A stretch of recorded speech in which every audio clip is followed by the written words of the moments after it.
এই মেঘেদের মতো তুমি আমার সঙ্গে লুকোচুরি খেলছো, তাই না? আমার আকাশ সম্পূর্ণরূপে আলো করতে তুমি আমায় ধরা দেবে চাঁদ? তুমি হিনা এই অন্ধকার জীবন আর কত কাটাবো বলতে পারো? হাতের মাঝে জ্বলন্ত সিগারেট চেপে ধরাতে গলা ফাটিয়ে চিৎকার দিয়ে উঠল রাই। সাথে সাথে রাইয়ের সামনে দাঁড়িয়ে থাকা মানুষটা তার শক্ত হাত দিয়ে রাইয়ের মুখ চেপে ধরে রক্ত চোখ করে রাইয়ের দিকে তাকিয়ে ফিসফিস করে বলল, ডোন্ট সাউন্ড পাখি। বাসায় তারা লোকজন আছে, তারা আসলে কি ভাবে বলো তো? তুমি কি চাও তাদের সামনে আমি আমার রূপে আসি? ভেবে দেখো, তাহলে কিন্তু সেটা তোমার জন্য ক্ষতিকর হয়ে যাবে বেশি। সামনের লোকটার এমন ফিসফিস কণ্ঠের কথা শুনে রাই নিজের হাতের ব্যথার কথা ভুলে ভয়ে কাঁপতে লাগলো। রাইয়ের চোখে মুখে ভয়ের ছাপ দেখে সামনের লোকটা বাঁকা হেসে শীতল কণ্ঠে বলল, এখন ভয় পাচ্ছ কেন পাখি? ভয়ের কাজ করার আগে মনে ছিল না? কোন সাহসে তুমি অন্য ছেলেদের হাত ধরেছ? ছেলেদের হাত ধরাটাকে মনে ছিল না? আমার কানে কথাটা পৌঁছলে আমি তোমার কি হাল করতে পারি? কথাটা বলেই চোখ মুখ শক্ত করে লোকটার রাইয়ের দিকে তাকালো। লোকটার কথার প্রতি উত্তরে রাই চুপ করে থেকে নীরবে চোখের জল ফেলছে। রাই কোনো কথা বলার সাহস পাচ্ছে না। রাইকে চুপ করে কান্না করতে দেখে লোকটা চেঁচিয়ে বলল, কান্না বন্ধ করে কথার উত্তর দে। তোর ওই ন্যাকা কান্না আমার মন গলাতে পারবে না। তোর ওই কান্না দেখলে আমার রাগ আরো দাউ দাউ করে বেড়ে যায়। তুই জানিস তুই আমার সম্পত্তি, তারপরেও তুই কিভাবে অন্য ছেলেদের হাত ধরে ঠেলাঠেলি করিস? উত্তর দে। শেষের কথাটা লোকটা পাশে থাকা ফুলদানিতে লাথি মেরে বলল। সাথে সাথে ফুলদানিটা নিচে পড়ে ভেঙে টুকরো হয়ে গেল। তাতেই যেন রাই ভয় পেয়ে আরো কেঁপে উঠল। রাই কাঁপা কাঁপা গলায় বলল, আমি কিছু করিনি, ওই লোকটাই। আর কিছু বলার আগে সামনের লোকটা রাইয়ের গাল চেপে ধরে চেঁচিয়ে বলল, তুই কিচ্ছু করিসনি। এমনিতেই ছেলেটা তোর হাত ধরেছিল। আমার সামনে দাঁড়িয়ে আমার সাথে মিথ্যা বলতে তোর মুখ কাঁপলো না? যে মুখ দিয়ে মিথ্যা বলার সাহস দেখিয়েছি, সেই মুখ আমি আজকে। আর কিছু বলার আগেই সামনে থেকে দীপা বেগমের চিন্তিত কণ্ঠ ভেসে এলো। কি হয়েছে ফাহাদ বাবা, এত উত্তেজিত হচ্ছিস কেন? দীপা বেগমের কথা শুনে ফাহাদ রাইয়ের গাল ছেড়ে দিয়ে তার দিকে রাগী চোখে তাকালো। দাঁতে দাঁত চেপে রাগী গলায় বলল, জানো না আমি আবার কথা বলার মাঝে কথা বলা পছন্দ করি না?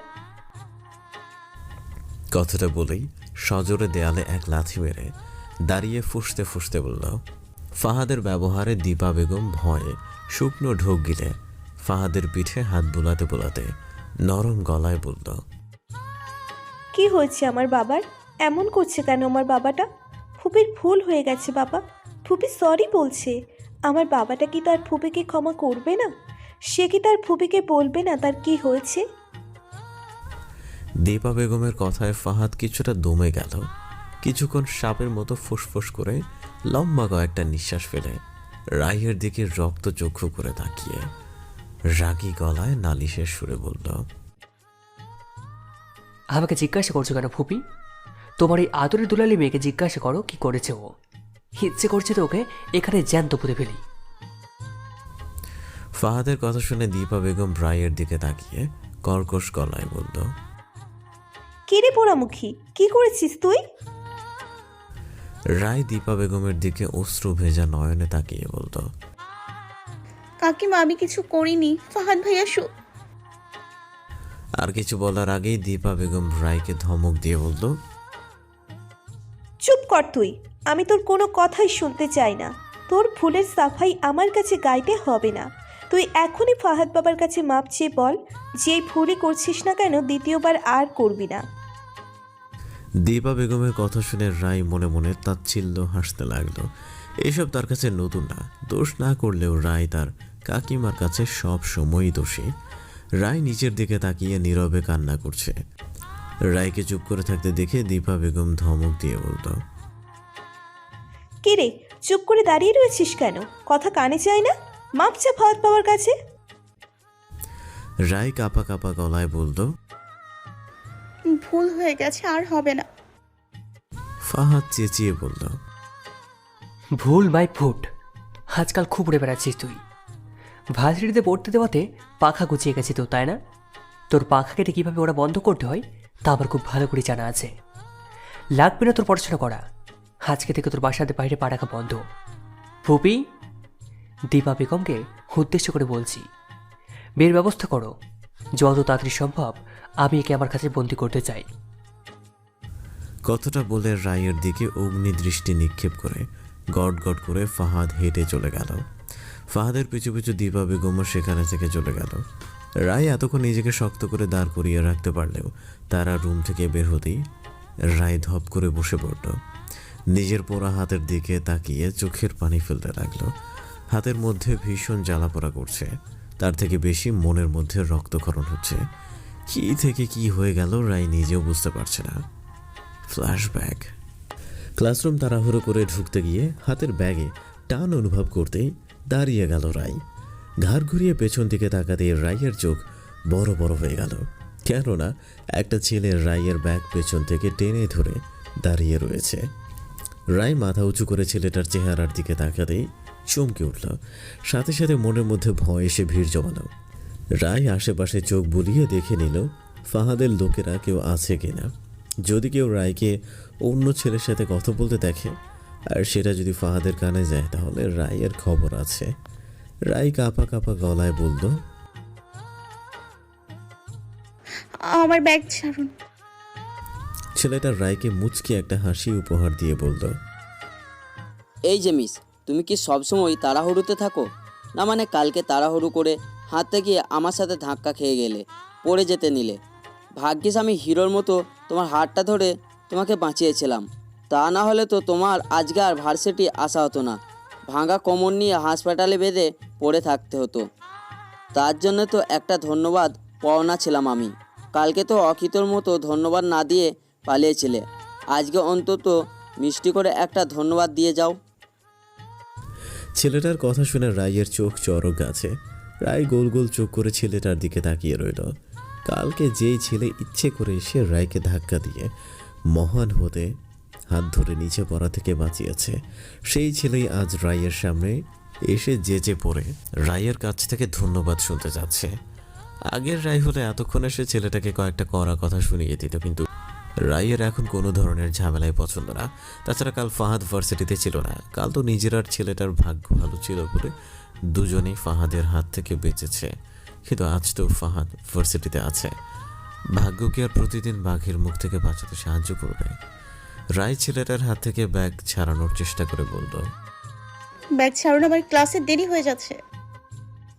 ধন্যবাদ না দিলে ব্যাগ ছাড়ছি না। আগে মিষ্টি করে একটা ধন্যবাদ দাও, তারপর না হয় ব্যাগ ছেড়ে দেবো। ঝড়ের গতিতে ফাহাদ রায়ের সামনে এসে ছেলেটার হাত রায়ের ব্যাগ থেকে ছাড়িয়ে তীক্ষ্ণ চোখে ছেলেটার দিকে তাকিয়ে দাঁতে দাঁত চেপে বলল, ধন্যবাদটা না হয় আমি দিই, চলবে? ফাহাদের কাছে ছেলেটা ভেবা চাকা খেয়ে গেল। ছেলেটা ফাহাদের হাত থেকে নিজের হাত ছাড়ানোর চেষ্টা করে বলল, কি আপনি, এটা কোন ধরনের অসভ্যতা? এইভাবে আমার হাত ধরে রেখেছেন কেন? ছেলেটার কথা শুনে ফাহাদ অট্ট হাসিতে ফেটে পড়ল। সাথে থাকা তার লোকদের উদ্দেশ্য করে বলল, আরে দেখো না, ভদ্র মানুষ আমাকে সভ্যতা শেখাচ্ছে। তা ভদ্র মানুষ অচেনা মেয়েদের ব্যাগ ধরে টানাটানি করা, এটা কোন ধরনের সভ্যতা বলবেন প্লিজ? ফাহাদের কথা শুনে ছেলেটি কাচুমাচু করতে লাগলো। ফাহাদ ছেলেটির ভীত চেহারা দেখে বাঁকা একটা হাসি দিয়ে ছেলেটার কলার ঠিক করে দিতে দিতে ফিস করে বলল, যার দিকে হাত বাড়ানোর চেষ্টা করেছিস না, সে আমার সম্পত্তি। আমার জিনিস কেউ চোখ তুলে তাকালে তার চোখ আমি তুলে দিই। এবার বোঝ, তুই হাত বাড়ানোর চেষ্টা করেছিস, তোর কি হাল করব আমি। ফাহাদের ঠান্ডা আওয়াজের থ্রেড খেয়ে ছেলেটি শুকনো ঢোক গিলে কিছু বলার জন্য মুখ খোলার আগেই ফাহাদ নিজের ঠোঁটে হাত রেখে বলল, হুস, এখানে কোনো কথা না, যা বলার পরে আরাম করে বলবে। দেখো না, সে কখন থেকে আমার পাখিটা দাঁড়িয়ে রয়েছে। আগে আমার পাখিটাকে একটু খাতিরদারি করে নি, তারপরে না হয় তোমার কথা শুনবো। কি বলো পাখি? ফাহাদের কাজে রায় ভয়ে মৃদু কাঁপতে লাগলো। এই ইডিয়েট ছেলের জন্য যে তার কপালে আজ শনি আছে তা তার বুঝতে আর বাকি নেই। রায় কিছু বলার আগেই ফাহাদ রায়ের দিকে তীক্ষ্ণ দৃষ্টিতে তাকালো। ফাহাদের চোখ অসম্ভব লাল হয়ে রয়েছে। মনে হচ্ছে ফাহাদ চোখ দিয়ে রায়কে ভস্ম করে দেবে। ফাহাদ তার লোকদের চোখের ইশারায় ছেলেটিকে দেখিয়ে কোনো কথা না বলে রায়ের হাত ধরে টানতে টানতে নিয়ে যেতে লাগলো। বর্তমানে সব মনে হতে রায় ডুকরে কেঁদে উঠল। রায় কান্নারত অবস্থায় বিড়বিড় করে বলতে লাগলো, আব্বু আম্মু কেন চলে গেলে তোমরা? কেন আমায় এই বিশাল পৃথিবীতে একা রেখে চলে গেলে? তোমাদের ছাড়া তোমাদের প্রিন্সেস ভালো নেই, একটু ভালো নেই। আমাকে তোমাদের কাছে নিয়ে যাও আব্বু আম্মু। আমার তোমাদের ছাড়া একা থাকতে খুব কষ্ট হচ্ছে। রায়ের পুরো নাম রাইজা ইসলাম, সবাই ছোট করে রায় বলে ডাকে। রায়ের বাবা মা 2 বছর আগে রোড অ্যাক্সিডেন্টে মারা গেছে। তারপর থেকে রায় তার চাচা চাচির কাছেই থাকে। রায়ের চাচা রাহিম ইসলাম ব্যস্ত মানুষ, সারাদিন নিজের ব্যবসার পেছনে খাটাখাটনি করেই তার দিন কাটে। অনেক রাতে বাসায় আসে, আবার খুব ভোরে বাসা থেকে বের হয়ে যায়, যার কারণে রায়ের সাথে সময় করে ভালো মতো দুটো কথাও বলতে পারে না। দীপা বেগমকে রায়ের দায়িত্ব বুঝিয়ে দিয়ে সে নিজের কাজেই মগ্ন হয়ে থাকে। বউ সেজে নিজের রুমে বসে রয়েছে রায়, না চাইতেও চোখ দিয়ে গড়িয়ে পড়ছে নোনা জল। পৃথিবীতে নিজেকে এখন সব থেকে অসহায় মানুষ মনে হচ্ছে তার। রায়ের কষ্টে বুক ফেটে যাচ্ছে। চিৎকার করে কান্না করে নিজের কষ্টটা কিছুটা হালকা করতে ইচ্ছে করছে, কিন্তু সে পারছে না। কেননা এখানে তার কান্না দেখার মতো কেউ নেই। আজ রায় আর ফাহাদের বিয়ে। রায় হাজার চেষ্টা করেও বিয়েটা আটকাতে পারছে না, আর এখান থেকে পালানোর কোনো রাস্তাও পাচ্ছে না। হঠাৎ লোডশেডিং হতে একজন রায়ের রুমের মধ্যে ধরফরিয়ে প্রবেশ করে। অন্ধকার রুমে কারো উপস্থিতি বুঝতে পেরে রায় কিছুটা ঘাবড়ে গেল। ভীত কণ্ঠে বলে উঠল, কে কে? সাথে সাথে অন্ধকার রুমের মধ্যে রায়ের কানে ভারী কণ্ঠে ভেসে এলো, আকাশের বুকে চকচক করতে থাকা থালার মতো বিশাল বড় চাঁদটা আজ মেঘেদের সাথে লুকোচুরি খেলছে। কখনো মেঘের আড়ালে ঢাকা পড়ছে, তো কখনো মেঘের আড়াল থেকে উকি দিয়ে নিজের রূপালী আলো পৃথিবীর বুকে ছড়িয়ে দিচ্ছে। ছাদের রেলিংয়ের সাথে হেলান দিয়ে দাঁড়িয়ে খুব মনোযোগ সহকারে চাঁদ আর মেঘের লুকোচুরি খেলা দেখছে একজন লোক। ফোনের রিংটোন বেজে উঠতেই লোকটার চেহারার বিরক্তের ছাপ চলে এলো। এক রাশ বিরক্তি নিয়ে পকেট থেকে ফোনটা বের করে কলটা কেটে দিল। সাথে সাথে রায়ের হাস্যোজ্জ্বল চেহারার ছবি ফোনের স্ক্রিনে ভেসে উঠল। রায়ের ছবি দেখে লোকটার চেহারার বিরক্তির ছাপটা মুহূর্তে দূর হয়ে গেল। ফোনের স্ক্রিনে রায়ের হাস্যোজ্জ্বল ছবিটির দিকে তাকিয়ে বিড়বিড় করে বলল, এই মেঘেদের মতো তুমি আমার সঙ্গে লুকোচুরি খেলছো, তাই না? আমার আকাশ সম্পূর্ণরূপে আলো করতে তুমি আমায় ধরা দেবে চাঁদ? তুমি হিনা এই অন্ধকার জীবন আর কত কাটাবো বলতে পারো? কাঁচা ফুল আর ফেরি লাইট দিয়ে সুন্দর করে দীপা বেগমদের পুরো বাসা সাজানো হয়েছে। ড্রয়িং রুমের এক পাশে সুন্দর করে বর বউয়ের জন্য ছোট্ট করে স্টেজ সাজানো হয়েছে। আত্মীয় স্বজন সামর্থ্য থাকা সত্ত্বেও ফাহাদের বিয়েটা ঘরোয়াভাবেই হয়েছে, কেননা ফাহাদ তার সম্পত্তিকে পুতুল বানিয়ে সবাইকে দেখাতে চায় না। স্টেজে বর বেশে বসে রয়েছে ফাহাদ।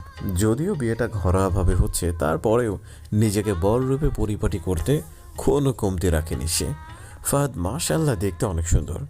মেরুন কালারের শেরওয়ানিতে বর বেশি নিজেকে পরিপাটি করাতে যেন আজ আরও বেশি সুন্দর লাগছে ফাহাদকে। দীপা বেগম ফাহাদের সামনে এসে নিজের চোখের থেকে কাজল নিয়ে ফাহাদের কানের পেছনে লাগিয়ে দিয়ে বলল, মাশাল্লাহ, আমার ফাহাদ বাবাকে তো অনেক সুন্দর লাগছে, কারো যেন নজর না লাগে, সাথে আমারও আজ এত সুন্দর লাগছে যে আমি আমার বাবার দিক থেকে চোখ সরাতেই পারছি না। দীপা বেগমের এমন তারিফ শুনে ফাহাদ ঠোঁটের কোণে হাসির রেখা টেনে বলল, একটু বেশি হয়ে যাচ্ছে না ফুপি? কিসের বেশি বেশি? যা বলছি তা তো আরো কম হচ্ছে।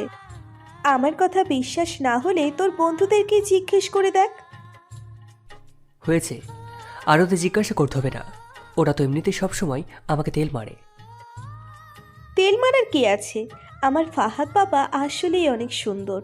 সুন্দরকে কি এরা সুন্দর বলবে না? হয়েছে, তোমার আর আমার প্রশংসা করতে হবে না। তুমি কথা না বাড়িয়ে তোমার মেয়েকে নিয়ে এসো, দেখি তুমি তোমার মেয়েকে কিভাবে সাজিয়েছো। আমার উপযুক্ত করে সাজিয়ে তুলতে পেরেছো কিনা দেখি। ফাহাদের কথা শুনে ফাহাদের পাশে বসে থাকা ফাহাদের এক লোক দাঁত কেলিয়ে হেসে বলল, ভাই এর থেকে ভাবিকে দেখার জন্য তোর সইছে না। এত ওতলা হলে কেমন হইব রে ভাই? ভাবি তো আর পালিয়ে যাচ্ছে না। ফাহাদ লোকটার দিকে চোখ রাঙিয়ে তাকাতেই লোকটা দমে গেল। হাসি থামিয়ে কাচুমাচু করে এদিক ওদিক তাকাতে লাগলো। সামনে বসে থাকা কাজীকে উদ্দেশ্য করে বলল, কাজী সাহেব, আপনার কাগজপত্র সব রেডি হয়েছে তো?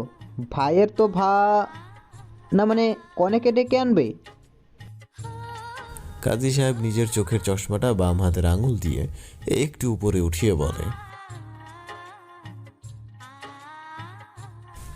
কাজী সাহেবের কথা শুনে ফাহাদ দীপা বেগমের দিকে তাকাতেই দীপা বেগম মুচকি হেসে বলল, আমি মেয়েকে নিয়ে আসছি। কথাটা বলে এক মুহূর্ত দেরি না করে দীপা বেগম রায়ের রুমের দিকে পা বাড়ালো। রায়কে বধূরূপে এক নজর দেখার জন্য রায়ের পথ চেকে তাকিয়ে বসে বসে ছটফট করছে ফাহাদ। অনেকক্ষণ অতিবাহিত হওয়ার পরও যখন রায়ের দেখা মিলল না, তখন ফাহাদ ধৈর্য ধরে বসে থাকতে না পেরে গলার আওয়াজ উঁচু করে দীপা বেগমকে ডাকতে লাগলো। ফাহাদের কাজে ফাহাদের লোকেরা হাসি মজা করতে লাগলো। ফাহাদ কেন যেন তাদের কাজে আজ রাগলো না। নিজের লোকদের টিজ শুনে মিটমিট করে হাসতে লাগলো। ফাহাদের বাজখাই গলার ডাক শুনে দীপা বেগম তড়িঘড়ি ফাহাদের সামনে এসে উত্তেজিত কণ্ঠে বলল, ফাহাদ বাবা, রায় বাড়িতে নেই। ওর রুমের ওয়াশরুম, ব্যালকনিতে সব জায়গায় ভালোভাবে খুঁজছি, কোথাও রায়কে পাইনি। দীপা বেগমের কথাটা শুনে মুহূর্তের মধ্যে ফাহাদের হাসি খুশি চেহারার মধ্যে রাগ এসে ভিড় করল। ফাহাদ কিছুক্ষণ চুপ করে থেকে শীতল আওয়াজে বলল, ভালো করিসনি পাখি, কাজটা কিন্তু মোটে ভালো করিসনি।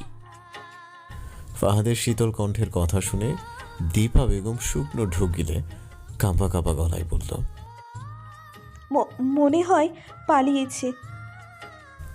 নিস্তব্ধ রাস্তার এক কোণে ভয়ে জড়সড় হয়ে ঘেমে নিয়ে একা হয়ে দাঁড়িয়ে রয়েছে রায়। হাতে থাকা সেলফোনটি দিয়ে রায় বারবার একটা নাম্বারে ডায়াল করছে, আর প্রতিবারই ভেসে আসছে, আপনি যে নাম্বারে কল করেছেন তা এই মুহূর্তে বন্ধ আছে। তখন রায়ের রুমে আগমন করা আগন্তুক লোকটি রায়ের বেস্ট ফ্রেন্ড ফাইজার হেল্প নিয়ে রায়কে পালাতে সাহায্য করেছে। ফাইজার রায়কে যেখানে এসে দাঁড়াতে বলছে, রায় ঠিক সেইখানে এসেই ফাইজার জন্য অপেক্ষা করছে। হেই যে মিস তাড়াহুড়ো, এত রাতে রাস্তার মাঝে দাঁড়িয়ে কি করছো? পেছন থেকে কথাটা কানে ভেসে আসতেই রায় চমকে পেছন দিকে তাকালো। ল্যাম্পপোস্টের আলোতে সেদিনের ভার্সিটির সেই ছেলেটাকে চিনতে রায়ের ভুল হলো না। রায় ছেলেটিকে দেখে অবাক কণ্ঠে বলল, আপনি? ছেলেটি বাঁকা হেসে বলল, কেন, অন্য কাউকে আশা করেছিলে? ছেলেটির কথার প্রতি উত্তরে রায় কোনো কথা না বলে শুকনো ঢোক গিলে ভয়ে কাচুমাচু করে দাঁড়িয়ে রইল, আর চোখে এদিক সেদিক তাকিয়ে পালানোর রাস্তা খুঁজতে লাগলো। এমনিতে বাসা থেকে পালিয়ে এসে ভয়ে রায়ের যান যায় অবস্থা, তার উপরে এই উটকো ঝামেলা। রায়ের মাথা কাজ করা যেন বন্ধ করে দিয়েছে, মাথা কেমন ভন ভন করে ঘুরছে। হেই যে মিস তাড়াহুড়ো, বউ সাজে তোমাকে কিন্তু দারুণ লাগছে। নিসবত রজনী বউ সেজে হাতে সেলফোন নিয়ে কৃতজ্ঞ চোখে এদিক ওদিকে তাকিয়ে কাকে খুঁজছো? তোমার আশিক কে? তা তোমার ওই পাগল আশিক কোথায়? বউ সেজে কি তার জন্য পালাচ্ছ নাকি তার থেকে? ছেলেটির কথায় রায় আরও ঘাবড়ে গেল। কপালে জমে থাকা বিন্দু বিন্দু ঘামগুলো হাতের উল্টো পিঠ দিয়ে মুছে ঠায় দাঁড়িয়ে রইল। মনে মনে কিছুটা সাহস সঞ্চয় করে পরিস্থিতি মোকাবেলা করার জন্য নিজেকে তৈরি করতে লাগলো। ছেলেটির রায়কে ভীত হয়ে দাঁড়িয়ে থাকতে দেখে মিটমিট করে হেসে আফসোসের সুরে বলল, হাহা, বেচারা বউ সেজে বিয়ের আসর থেকে আশিকের জন্য পালিয়েছে, অথচ তার আশিক আসেনি। চিন্তা করো না, তোমার আশিক আসেনি তো কি হয়েছে? সঙ্গী হিসাবে আমি কিন্তু খারাপ না। হবে নাকি আমার পথ চলা সঙ্গী? কতগুলো বলে ছেলেটি বাঁকা হেসে রায়ের হাত ধরার জন্য হাত বাড়াতেই রায় নিজের হাতে থাকা সেলফোনটি ছেলেটির নাক বাড়িয়ে ছুঁড়ে মারল।